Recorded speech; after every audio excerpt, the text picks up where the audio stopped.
तो हेलो दोस्तों, स्वागत है फिर से न्यू वीडियो में मेरे। तो दोस्तों, मैं आज भूत और प्रेतों की कहानी लेकर आया हूँ। भूत होते हैं या नहीं होते हैं, तो चलिए दोस्तों, मैं आप लोगों को इस कहानी में चलता हूँ। तो दोस्तों, आज के इस कहानी में भूत प्रेत की एक सच्ची घटना का उल्लेख करूँगा, जो मैं और मेरे दोस्त के साथ घटित हुई है, जिससे उन लोगों का भ्रम दूर हो सके जो भूत प्रेतों में विश्वास नहीं करते। या कहानी में किसी को डराने या भूत प्रेतों के भय से भयभीत होने के लिए नहीं लिख रहा हूँ, बल्कि मेरा उद्देश्य है कि आप इस विषय की गहराई को समझें और अपने स्तर पर परीक्षण करें। क्या वो चुड़ैल थी? यह बात लगभग 2004 की रही होगी, जब मैं चौथी या पाँचवीं में पढ़ता था। समय मुझे ठीक याद नहीं रहा, लेकिन इतना याद है कि बरसात का मौसम था। दोपहर के समय आंधी छुट्टी होती थी। मिड डे मील के अंतर्गत उबले हुए गेहूँ के साथ घुघरी भी हमें स्कूल में ही खाने को मिलती थी, लेकिन उसके बाद भी हम घर आ जाते थे। कभी कभी तो नहाने के बहाने कुएं में कूदने भी निकल जाते थे। दोपहर को तैरना अजीब है ना? आपको यह अजीब लग रहा होगा, लेकिन यह सच है। नया नया तैरना सीखे थे, इसलिए कभी कभी तो दिन में 6 बार भी तैरना हो जाता था। वह सब एक पागलपन था, जिसके बारे में सोचकर अब हंसी आती है। हमेशा की तरह उस दिन भी दोपहर को आधी छुट्टी हुई। हम कभी कभी मिड डे मील नहीं खाते थे, क्योंकि कभी कभी घुघरी से केरोसिन की बदबू आती थी। शायद बनाने वाले चूल्हा जलाने के लिए केरोसिन का इस्तेमाल करते थे, जिससे उनके हाथ में हो जाते होंगे और उन्हीं हाथों को बिना धोए हुए घुघरी बना डालते होंगे। खैर, जो भी हो, उस दिन हमने घुघरी नहीं खाई। हम 3 दोस्त थे, राजेंद्र, जगदीश और मैं। घर आकर हमने खाना खाया और मोर के पंख जुटाने के लिए हमारे बाड़े की ओर चल दिए। बड़ा गांव से लगभग 10 से 15 मिनट के रास्ते पर है। हमारे बाड़े में जाने के 2 रास्ते हैं, किंतु बरसात का मौसम होने से वो रास्ता बंद था, इसलिए हम लंबे रास्ते से गए।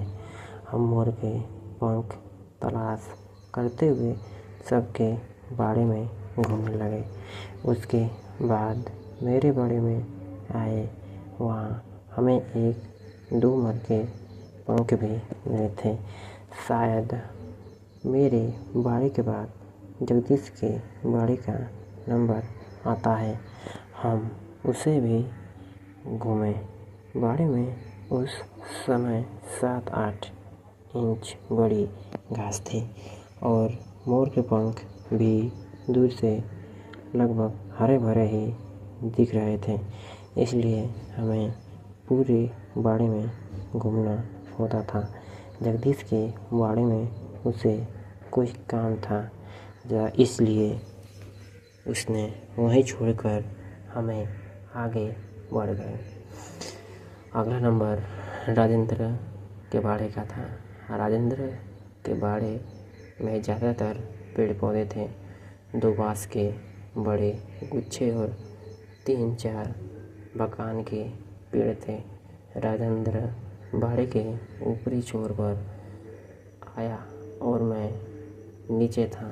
जहाँ मैं था उसी साइड में पेड़ पौधे ज़्यादा। मोर के पंख ढूंढते ढूंढते जब मैं एक बकान के पेड़ के साइड गया तो मैंने एक औरत को सफ़ेद कपड़ों में देखा। मुझे लगा राजेंद्र की माँ हो गई, तो मैं बोला, भाई मैंने इतना ही कहा था कि उसने गर्दन ऊपर उठाई और घूंघट हटाया। काली आंखें और बदसूरत चेहरा देखकर मैं कांप गया। उसकी आंखें ऐसी थी जैसे उसने बुरी तरह काजल लगा रखा हो।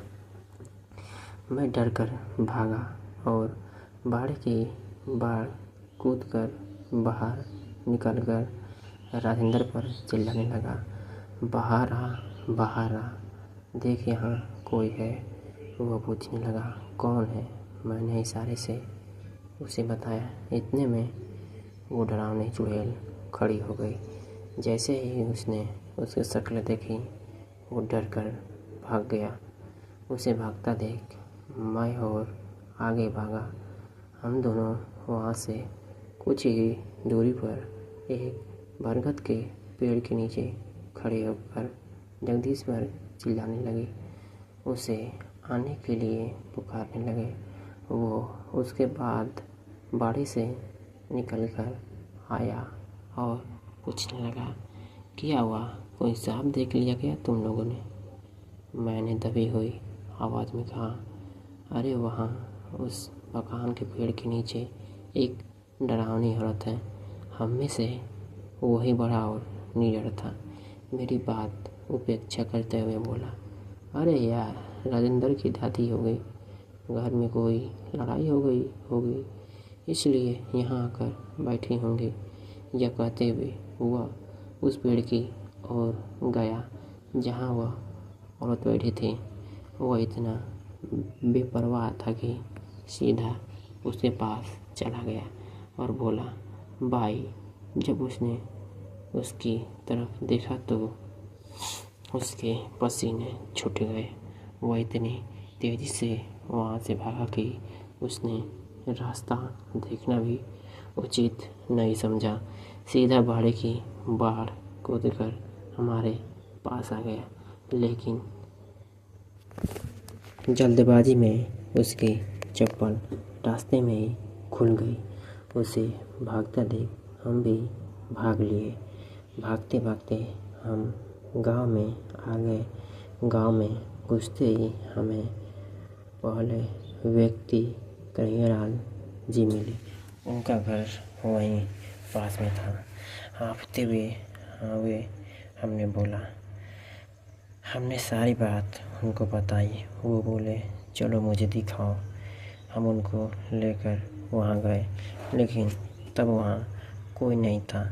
हमने आसपास दूर दूर तक देखा, लेकिन कोई नज़र नहीं आया। आखिर बच्चों की बात पर कौन विश्वास करता है। वह भी ऐसे ही बात देखकर चल दिए। जगदीश ने अपने चप्पल लिए और हम तीनों घर आकर उसके के लिए निकल लिए। अब मैं नहीं जानता कि वह कौन थी, कहाँ से आई थी और 3-4 मिनट में वह कहाँ गायब हो गई। लेकिन उसकी शक्ल आज भी मेरे दृष्टि पर है।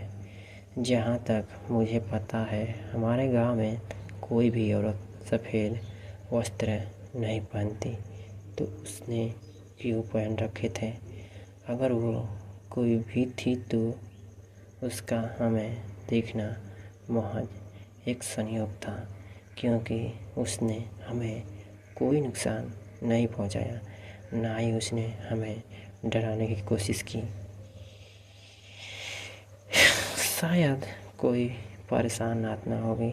अब मैं सोचता हूँ कि काश वो चुड़ैल थी, काश वो बोलती, काश हमने उससे बात की होती तो कुछ तो पता चलता।